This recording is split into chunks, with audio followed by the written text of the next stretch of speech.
پاکستان میں عرب مجاہدین کی شہادت گاہیں اسلام کا کون سا گلشن ہے جو مجاہدین کے مقدس خون سے سراب نہیں ہوا؟ اس پاک سرزمین میں بہت سے عرب مجاہدین شہید ہوئے۔ ابتدائی دور کے چند مشہد کے نام یہ ہیں۔ کیکان سب سے پہلا مشہد ہے، جہاں حارث بن مرہ عبدہ اپنے 1500 مجاہدین کے ساتھ کیکانیوں سے لڑ کر 42 ہجری میں شہید ہوئے۔ 43 ہجری میں حضرت راشد بن عمرو جدیدی عبدی اپنی فوج لے کر کیکان آئے۔ مندر اور بحرج کے درمیان دشمن کی 50,000 فوج کے ساتھ لڑتے ہوئے شہید ہوئے۔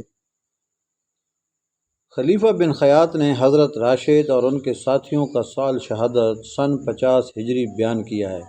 47 ہجری میں حضرت عبداللہ بن سوار عبدی حضرت امیر معاویہ رضی اللہ عنہ کے حکم سے 4000 فوج لے کر کیکان پر حملہ آور ہوئے، مگر اس خونریز معرکے میں چند حضرات ہی اپنے مرکز مکران واپس پہنچ سکے۔